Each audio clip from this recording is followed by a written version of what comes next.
देखिए अभी रेल में रेल ठहराव तो हम लोगों ने करा दिया, सारे लोग ही लगे हुए थे। अब सबसे बड़ा मुद्दा है कि सोनवा में ओवरब्रिज टूट गया है और अभी तक इसका कोई मतलब निराकरण रेलवे द्वारा नहीं किया गया है। तो ज़रूरत पड़े हम लोग डीआरएम सर से मिलेंगे, उनको लेटर देंगे। अगर फिर भी नहीं काम होता तो फिर हम लोग आंदोलन का रुख तैयार करेंगे। इस तरह के जो भी मुद्दाएं हैं उन मुद्दाओं को सरकार के समक्ष हम लोग रखेंगे, क्योंकि इस क्षेत्र से जगत जी विजय हुए हैं। हम उनको भी धन्यवाद देना चाहेंगे कि इस विजयश्री के लिए और इस क्षेत्र के विकास में उनका महत्वपूर्ण अभी योगदान नया है।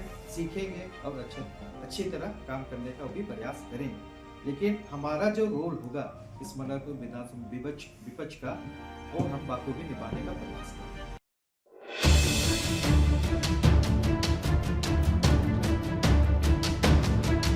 झारखंड विधानसभा चुनाव में मिली करारी हार के बाद भाजपा और आजसू हार की समीक्षा के बाद अब अगले चुनाव की तैयारी में जुट गई है। दोनों ही दल मजबूत विपक्ष की भूमिका में खुद को ढालने की बात कर रहे हैं। साथ ही चुनाव के दौरान जनता से किए गए वायदों को पूरा करने के लिए सरकार पर मजबूती से दबाव बनाने की रणनीति बनाने में जुट गए हैं। शनिवार को मनोहरपुर विधानसभा सीट से चुनाव हारने के बाद आजसू प्रत्याशी डॉक्टर दिनेश चंद्र बोयपाई और आजसू नेता सह युवा आंदोलनकारी अमित महतो मीडिया से मुखातिब हुए और मनोहरपुर विधानसभा की जनता का आभार जताते हुए मजबूत विपक्ष की भूमिका निभाने की बात कही। साथ ही दोनों नेताओं ने पहली बार चुनाव जीतने वाले युवा झामुमो नेता जगत मांझी को जीत की बधाई देते हुए साथ मिलकर मनोहरपुर को संवारने का भरोसा दिलाया। दोनों नेताओं ने बताया कि मनोहरपुर की जनता ने जो प्यार दिया उसका हम सम्मान करते हैं और मजबूती से अगले 5 साल तक जनता के मुद्दों पर सरकार का ध्यान आकृष्ट कराते रहेंगे। चाहे पलायन का मुद्दा हो, नागरिक सुविधाओं का मुद्दा हो या रेलवे से जुड़े मुद्दे हो, सभी मुद्दों पर उनका आंदोलन जारी रहेगा। वहीं दोनों नेताओं ने बीजेपी से मिले सहयोग को लेकर भी आभार जताया। बता दें कि सीट बंटवारे के तहत मनोहरपुर विधानसभा आजसू के कोटे में चली गई थी। इस सीट से आजसू ने अंतिम समय में डॉक्टर दिनेश चंद्र बोयपाई का टिकट कंफर्म किया था। इसको लेकर भाजपा से टिकट की उम्मीद लगाए बैठे गुरुचरण नायक ने बगावत कर दिया था और निर्दलीय ही चुनावी मैदान में कूद पड़े थे। बाद में पार्टी के आला नेताओं के समझाने के बाद उन्होंने नाम वापस लिया था और आजसू प्रत्याशी डॉक्टर दिनेश चंद्र बोयपाई को समर्थन देने का भरोसा दिलाया था। हालांकि बीजेपी और आजसू मिलकर भी झामुमो प्रत्याशी जगत मांझी को हरा पाने में विफल रहते हैं। और इस तरह से आंदोलन जो है आप लोगों का एक पहचान भी जो बना वो आंदोलन से ही बना है। और अब तो आप लोग और मजबूती के साथ विपक्ष में हैं और विपक्ष की भूमिका दिखनी भी चाहिए। तो ऐसे क्या क्या चीज़ें होंगी, जैसे आपने 2-3 चीज़ बताई, और भी ऐसी क्या चीज़ होगी और क्या क्या रोल रहेगा आप लोगों का? देखिए हम लोग राजनीति जीतने के लिए या हारने के लिए या फिर कुछ अपना स्टैब्लिश करने के लिए नहीं आए थे। ठीक है, पर्सनली मेरा ऐसे कभी सपना रहा नहीं है, सोच भी नहीं रहा है।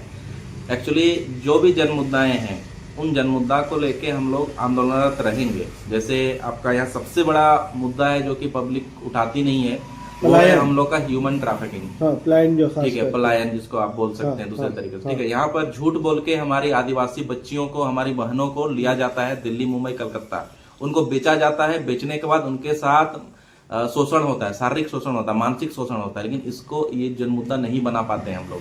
तो ये सबसे बड़ी समस्या, इस पर हम लोग काम करेंगे। युवा यहाँ से पलायन ना करें, यहीं पर कुछ रोजगार मिल जाए, या फिर जो भी हमारे सत्ता में आए हैं यहाँ पर जेएम सरकार है उनको भी हम लोग मतलब जगाने का काम करेंगे, क्योंकि यहाँ पर प्लांट हम लोग लगा सकते हैं, फैक्ट्री लगा सकते हैं। इतना रिसोर्सफुल जगह है हमारा मनोहरपुर विधानसभा। तो इस तरीके से करके हम लोग पलायन को रोकने का काम करेंगे। या फिर सरकार की बहुत सारी योजना आती है स्वरोजगार की। ठीक है, ये इन मुद्दाओं पर हम लोग काम करेंगे। हमारे यहाँ पर डैम है लेकिन सिंचाई की व्यवस्था नहीं है, नाला है तो साफ नहीं है। सिंचाई के टाइम जब खेती का टाइम आता है तो उसमें प्लास्टिक चला जाता है खेत में, जिसमें खेत की जो उर्वरा शक्ति है वो कम हो जाती है। इन सारे बहुत सारे जन मुद्दा हैं जिसके लिए हम लोग आंदोलनरत रहेंगे। हम लोग पॉलिटिक्स में आए थे सिर्फ बदलाव के लिए, यहाँ पर सत्ता हासिल करने के लिए नहीं। इसीलिए जीत हार हम लोग के लिए बहुत ज्यादा मायने नहीं रखती है। बोपाई जी, क्या लगता है, जैसे कि आप भी है जो अभी यहाँ के जो विधायक हैं, यहाँ पे विकास की बदलाव की बात हम लोग करते थे, क्योंकि इससे बड़ी और विडंबना क्या हो सकती है कि जहाँ डैम है उसके नीचे का गांव वोट बहिष्कार कर रहा है, उसका मतलब सिंचाई नहीं मतलब पानी नहीं मिल पा रहा सिंचाई के लिए। इससे बड़ी और क्या दुर्दशा हो सकती है? आपके यहाँ अमित जी, जैसे आप लोग का तो देखा जाए तो सही बोले, आप लोग सत्ता हासिल करना नहीं था, क्योंकि आंदोलन कई ऐसे योजनाएं थी जो आप दोनों के आंदोलन के बाद जैसे सोनवा कुइड़ा पर लंबे समय से नहीं बना था।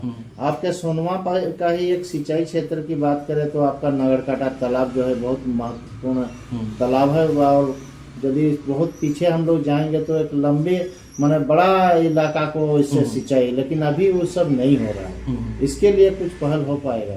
नहीं, हम लोग सिंचाई के लिए आंदोलन करेंगे। हम लोगों ने जब गांव में वोट के लिए गया था तो हम लोगों ने उनको विश्वास दिलाया था कि हम लोग इलेक्शन जीते या हारे, क्योंकि हम लोग अगर पॉलिटिक्स प्लान करके अगर आंदोलन कर रहे होते ना तो फिर जिस दिन से आंदोलन किए होते उस दिन से हम लोग तैयारी कर रहे होते। हम लोग तो इलेक्शन के 14 दिन पहले यहाँ पर आए। जातियों के हित में कुछ आंदोलन? देखिए, अभी रेल में रेल ठहराव तो हम लोगों ने करा दिया, सारे लोग ही लगे हुए थे। अब सबसे बड़ा मुद्दा है कि सोनवा में ओवरब्रिज टूट गया है और अभी तक इसका कोई मतलब निराकरण रेलवे द्वारा नहीं किया गया है। तो जरूरत पड़े तो हम लोग डीआरएम सर से मिलेंगे, उनको लेटर देंगे। अगर फिर भी नहीं काम होता तो फिर हम लोग आंदोलन का रूप तैयार करेंगे।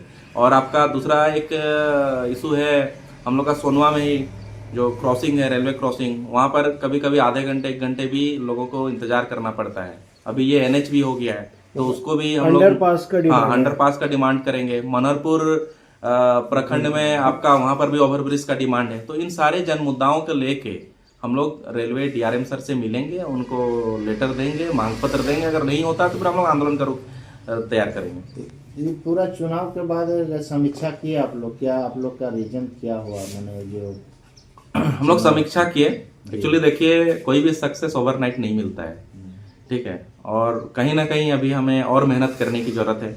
शायद मैं तो बोलूँगा कि हमारे मतलब मेहनत में, संगठन में और मजबूती लाने की जरूरत है। ऐसे हमारे संगठन के सारे योद्धा लोग बहुत स्ट्रांगली फाइट किए और बहुत सम्मानजनक वोट हम लोग को मिला पहले ही बार में।